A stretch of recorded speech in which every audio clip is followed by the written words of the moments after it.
So, shall I kick off this one? In a campaign against renewable energy projects, are you against all such projects, or would you find certain energy sources or smaller projects acceptable?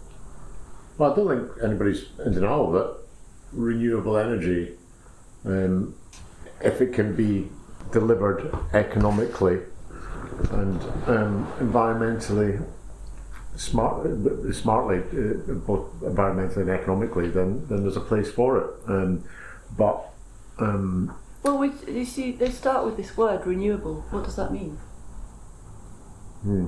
True. I think it's better. I think what we're really talking about is wind and solar. And BESS, yeah. Well, BESS, but that's storage. That's not energy true. in the first place. So I think the term renewable gets chucked around, but they're not really specifying what that is. I mean, the sensible thing is obviously for generating energy close to the point of need. So this point about would you find certain energy or smaller projects acceptable? Well, if you've got energy needs in your house, then having a solar panel in your house to help power that house is more sensible than... If you're paying for it yourself, if it's completely self-funded, like if somebody wants to go and buy solar panels, inverters, batteries, and they pay for it, and they're not expecting someone else to subsidise it, which then fair enough. And if it takes them 10, 20 years to recoup the cost, that's their choice. Yeah. I think what's happened is there've been all these government schemes, well, I say government, but like the feed-in tariff was paying people with big roofs, and they would get sort of 4 times the going rate for any electricity they exported.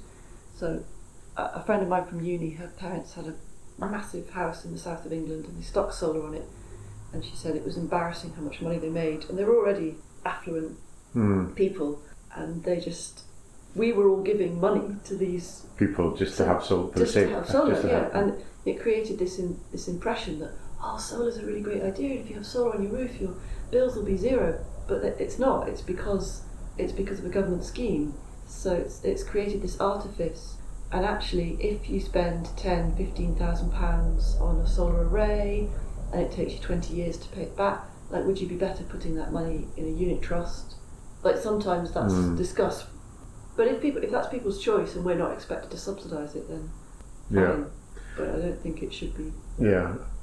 I think what getting to the question here is about, it's just our principles about, the big renewable energy projects, and for me, it is the fact that what we're being told about them by government sources and the like is not actually true in terms of the reality when you delve into the physics behind it, the economics behind it, and the environmental damage behind it, not just in this country, but from a global perspective, because ultimately all this drive to renewables is about net zero and lowering carbon emissions and a global problem. But what is the UK government and the Scottish governments are doing are making it very much as if the CO2 emissions and the global warming stops at our borders. Yeah, quite. And they're not taking into account the huge environmental damage that is done from mining rare minerals that need to go into these projects, to the building of the turbines in China, the shipping of them here, all these other kind of damaging elements in the renewable energy lifespan, which are just not counted, and I don't think people are really fully aware of them because they're just seeing, So I think the hyperbole from government. I think if there was more honesty about it, then perhaps, I think there's so much dishonesty, and then every action is an equal and opposite reaction, and the kind of dishonesty is what really annoys me. But then if these renewable projects were honest about the full environmental cost, I don't think they'd have ever. Yeah.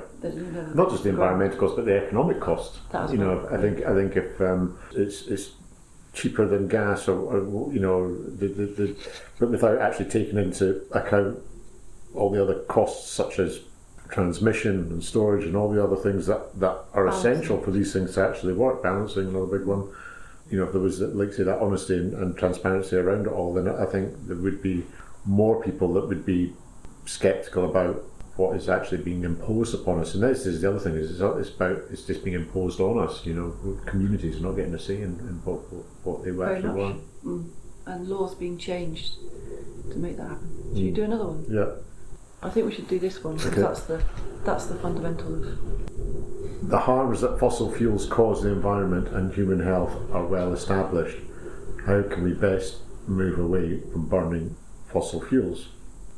I would contest that they're well-established harms.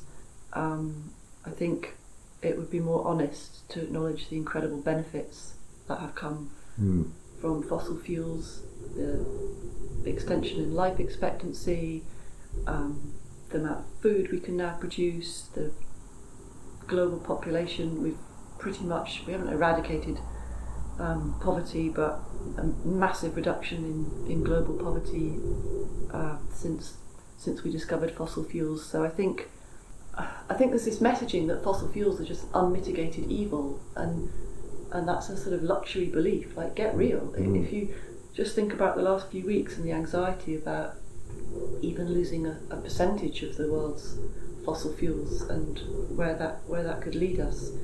So it starts from a misleading, an assumption that I don't actually agree with.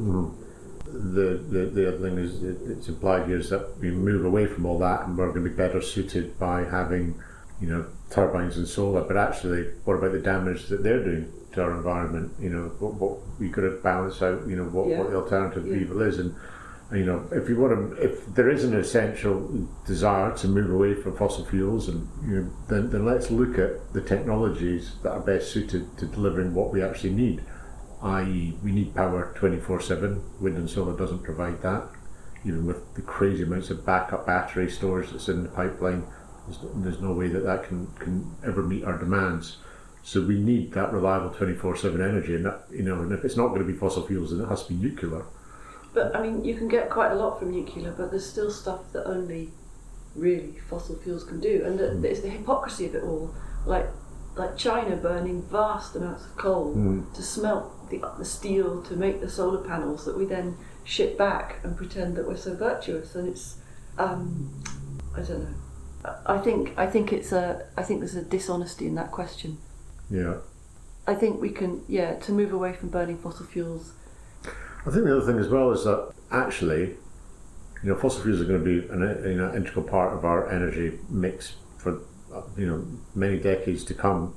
And actually, we should be looking if there is, because the Chinese and the emerging economies, the Indians and all that, they're not going to be suddenly stopping production of energy from burning coal or they're exempt. The developing countries, all these like UN or whatever they're called, the COPs.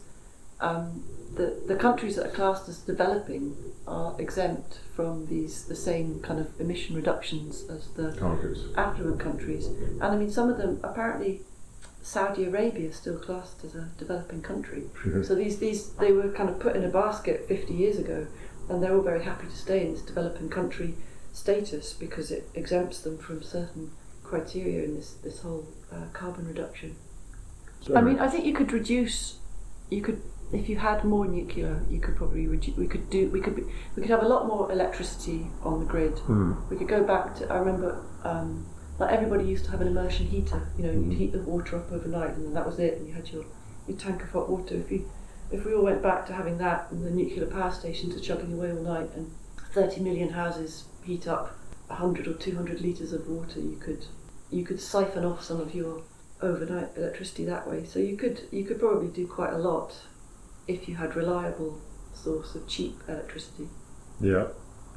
But I don't think you're going to get away from the flexibility of burning things. That meets the way No, that can meet and I think if burning things and our CO2 emissions are increasing and it's causing sea levels to rise, or the climate is you're seeing kind of more extreme weather patterns or whatever. Well, but regardless, we should be spending money on things like building flood defences in towns from rivers, rather than spending money on junk technology, because if the Chinese are continuing to burn the fossil fuels, and then the temperatures are still going to be increasing, there's nothing we can do to stop them from doing what they're doing.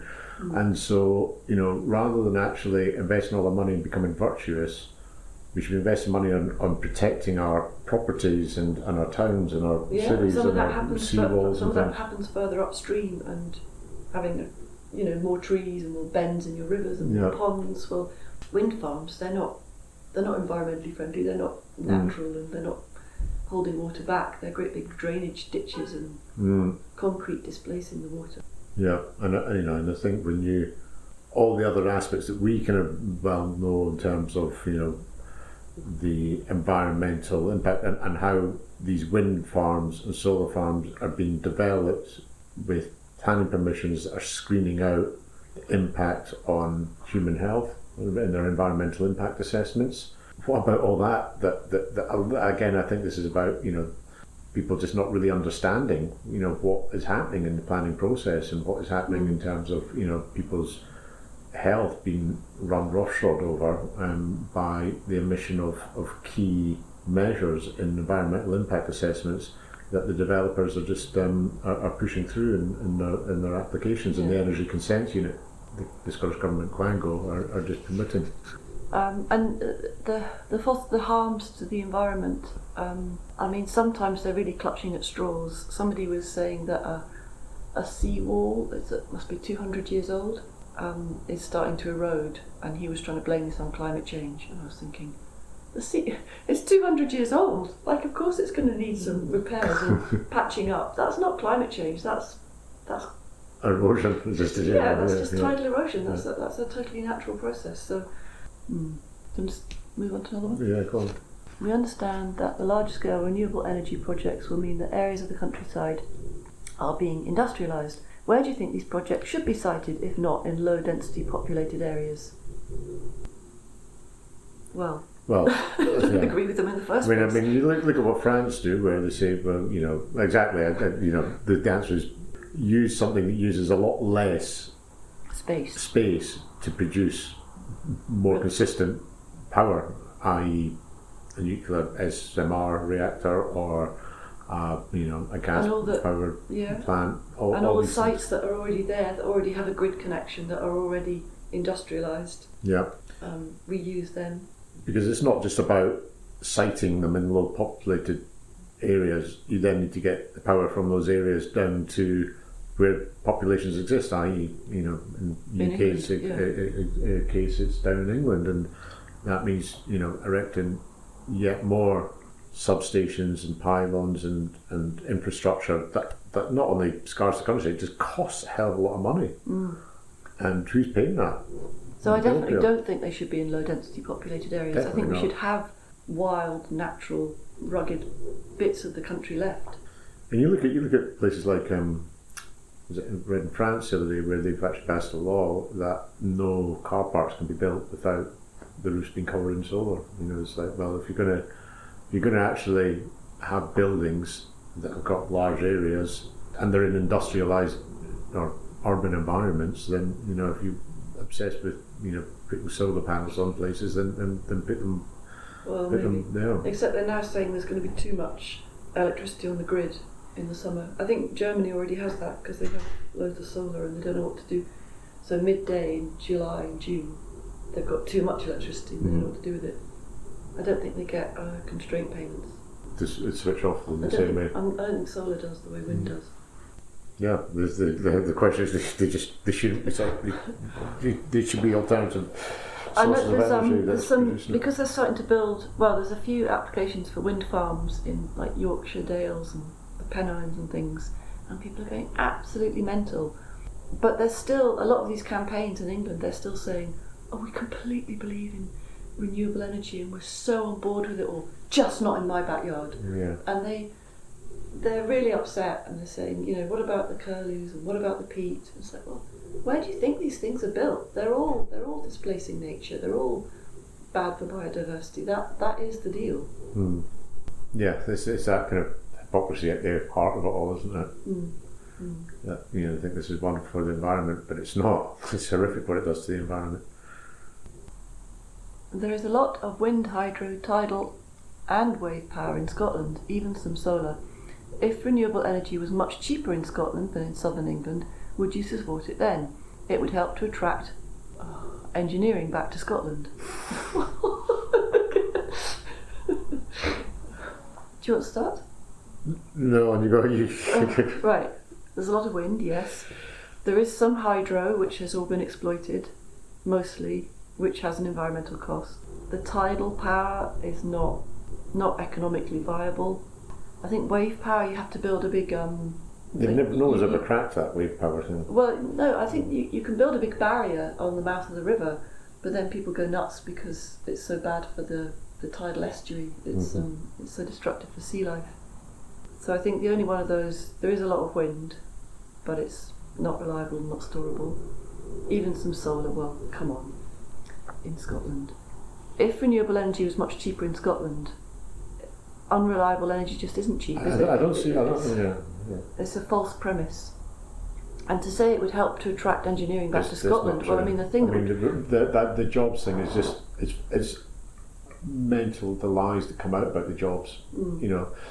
Or we can, you know, all these poor people in Aberdeen who are, you know, losing their houses, losing their jobs in North Sea, then, you know, being told they can have a job in the green economy, about a third of their, you know, income, and they're sat with, you know, big mortgages and nice big houses in Aberdeen from doing quite dangerous jobs in the North Sea to suddenly being asked to do, you know, a job that paid a lot less. Well, if they can get the job, I mean, and probably. So yeah, I mean, cheap energy would help. I think would help Scotland's economy and help jobs, but you're not going to get that from unstorable energy that comes and goes and needs a lot of subsidy to make it happen. If we phase out oil and gas or renewables plus nuclear plus reduction demand the way forward, people need to understand that we're never ever going to live without gas in our lifetimes and beyond, because it's required for us to have power 24/7 and on demand. You know, if you want to turn your kettle on and ensure you've got electricity there, gas is going to be an essential part of our energy mix. People understand as well as they think, oh, because we've, you know, times when we have to import energy from Holland or France or Belgium, that they think that's, you know, that's not included in our kind of carbon output, but all it is, you know, that there's gas or and Holland still has coal, yeah. So we're just getting, you know, polluting Holland's air with CO2 output. But of course, no, we're not. It's all doesn't count because it's in another country. Bonkers. Demand reduction. Well, we have massively reduced demand because we've sent all the engineering firms to China. I think our demand has fallen by, is it 20% in 20 years or 25%? By a lot already. Yeah. Fertiliser business is all gone. Steel's pretty much all gone. And then I think the idea that nuclear and renewables, they don't really, nuclears are kind of steady and then renewables are uncontrollable, so you can't use nuclears to balance out wind, so no. Yeah, so people need to understand that oil and gas has to be a part. If we want the lights to be on, it has to be a part of the mix. What models of community ownership for generating energy might be acceptable to all stakeholders? Well, it should have been the model that was set up, but unfortunately it wasn't, and it's too late. Big energy have pulled the wool over people's eyes and are coining it. Well, maybe, but I mean, we all pay for it through we're all locked into it through the electricity bills. So it kind of, there are places that have tried community ownership and it's not always worked. They've where they've borrowed big amounts of money to pay into a wind farm or something, and unless the subsidies are big enough, they can't because it's not a viable business without subsidies. It's just, well, does it matter whether it's community ownership or whether it's through community benefits or whether it's through the amount we pay on our electricity bill?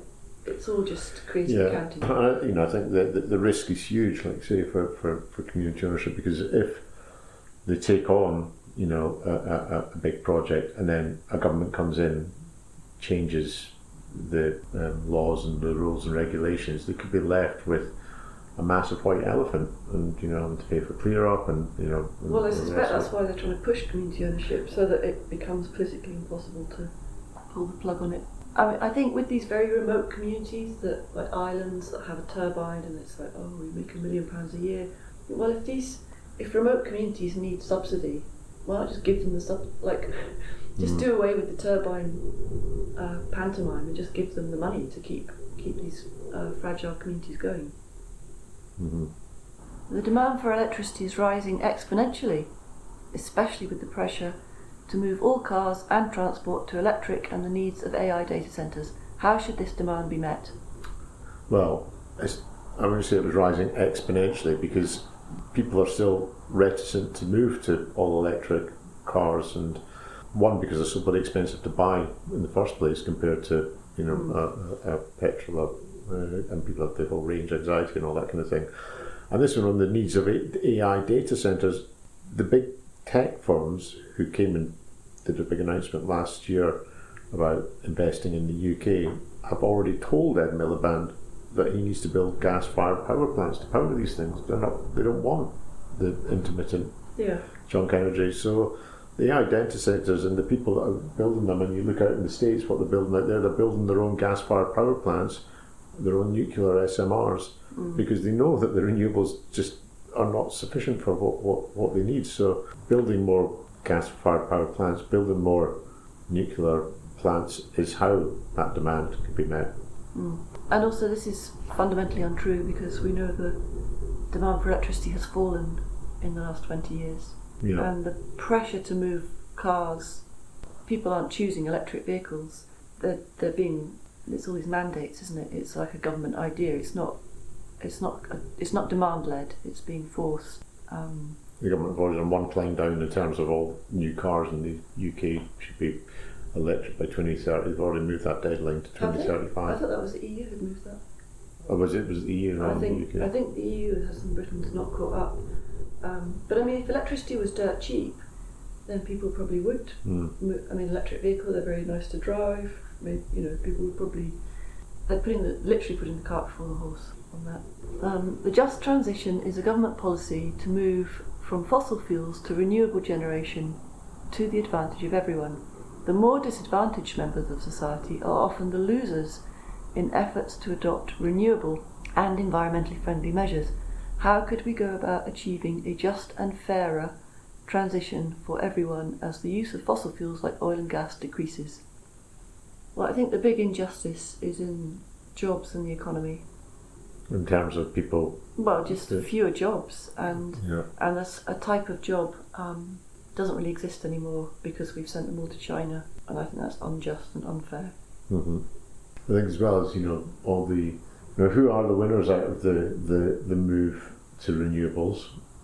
It's hedge funds and foreign-owned companies that own a lot of the big renewable companies like Scottish Power and SSE, and the small developers of renewable projects. They're all based in places like Cayman Islands and have a rather kind of sketchy network of ownership. And the landowners, they're being paid obscene amounts of money to host these things, and that's why they're giving up farming, because it's too good to be true.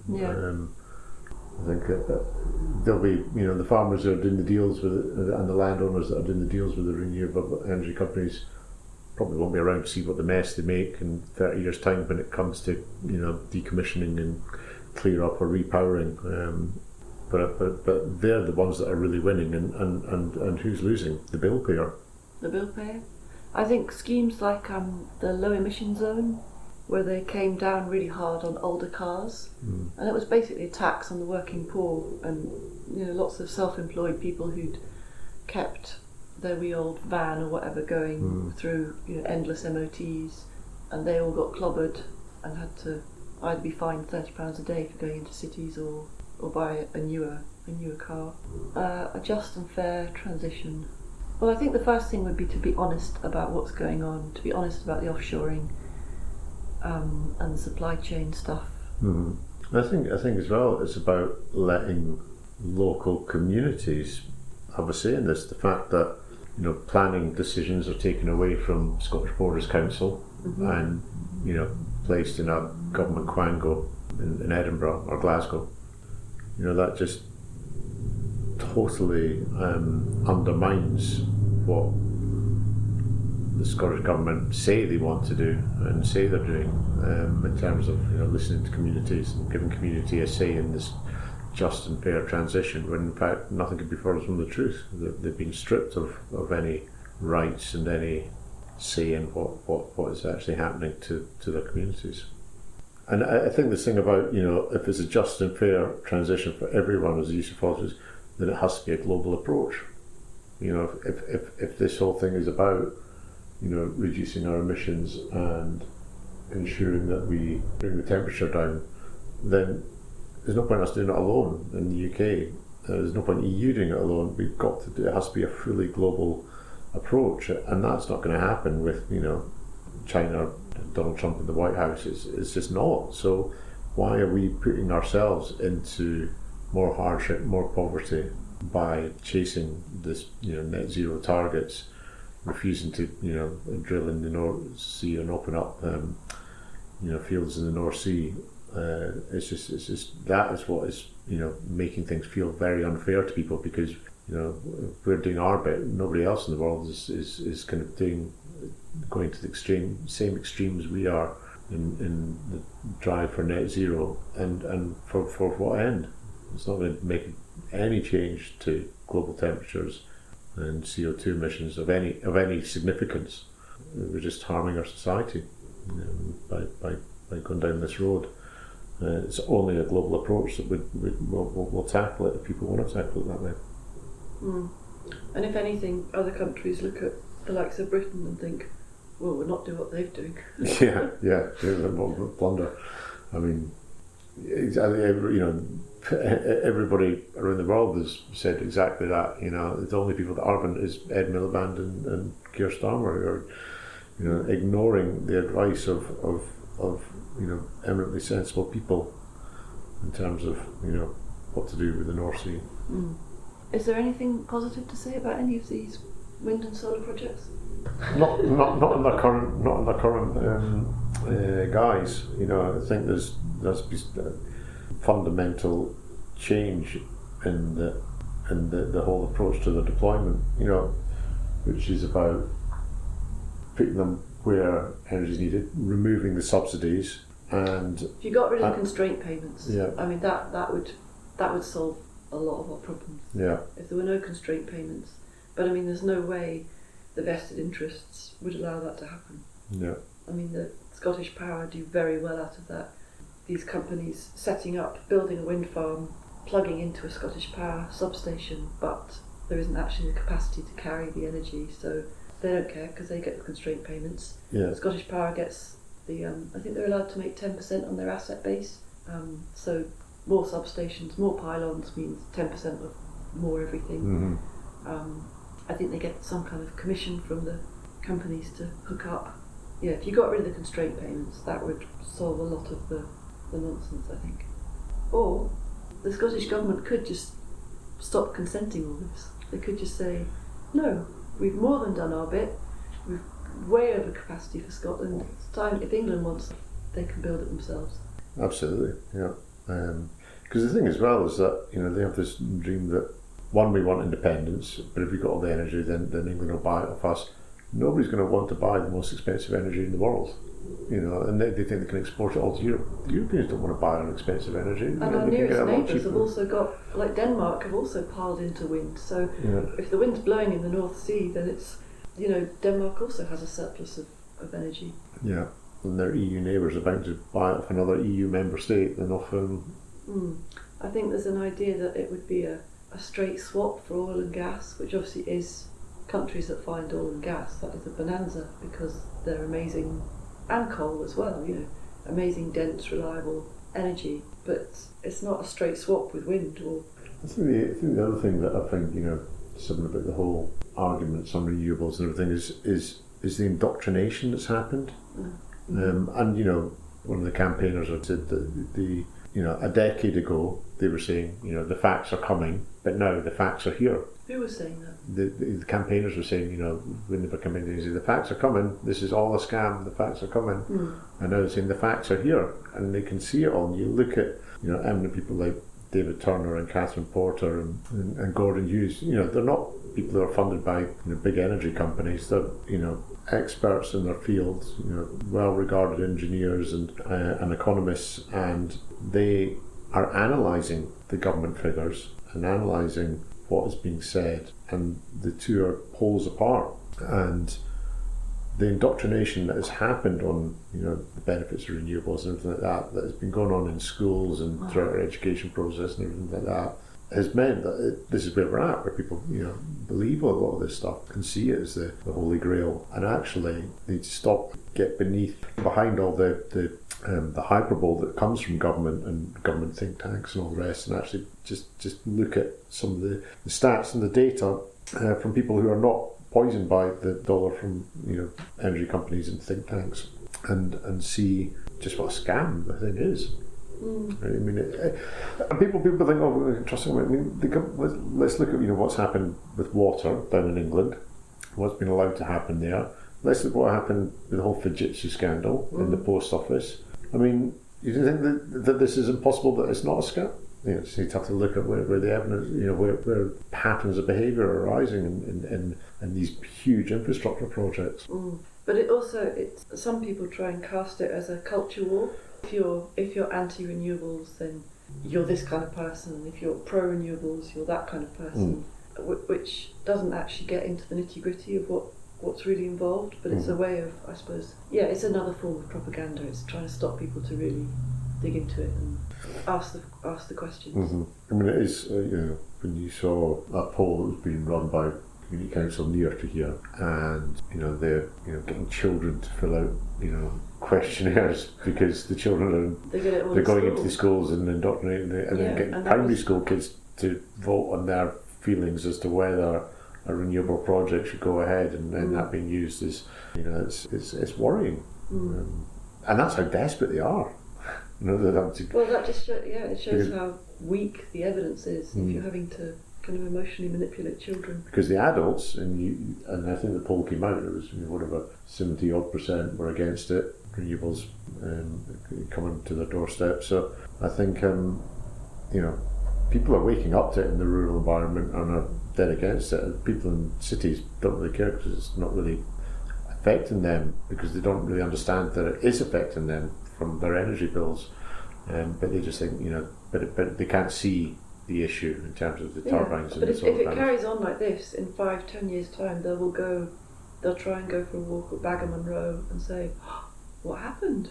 Where did Scotland's beautiful wild landscape go? Well, that's already happened up in the northeast, and I feel badly when that's where it's coming to the borders, unless the same desecration of the landscape that's already happened in the Highlands, to the extent that it's happened in the Highlands, that to the same extent will happen down here. It's already happening, but it'll happen a lot more if we don't get a change in policy.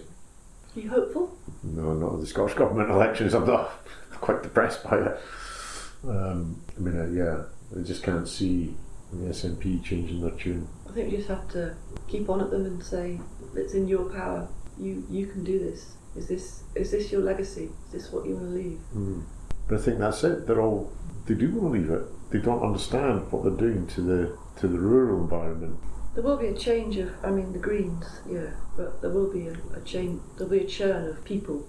And that's the only hope, is that with a fresh start. I think the thing that will change it all is eventually when the economics of it all come tumbling down. Yeah, but that's still not going to be apparent yet, is it?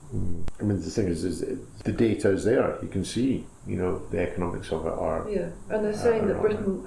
Who knows what's happening with Iran, but they're saying that Britain is going to be the worst hit. We're in the weakest position because we closed all the refineries and because we've taxed our own oil and gas out of existence. This is going to be the economy that's going to take the biggest hit on it.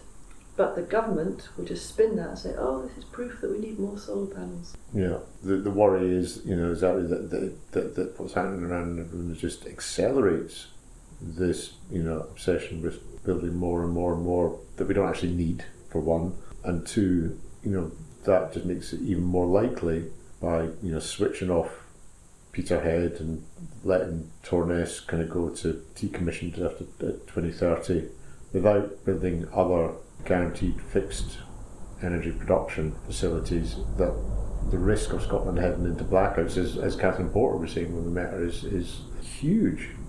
we saw what happened in Spain and Portugal and the Iberian Peninsula when balancing issues caused by an over-reliance on solar energy caused the whole peninsula to be blacked out for days on end. And that same thing is increasingly likely to happen in Scotland once Peterhead and Tornesco. Yeah, I mean, realistically, we just end up paying through the nose for a gas power station in England to send electricity up, while pretending that we're so, all renewables and all wind power.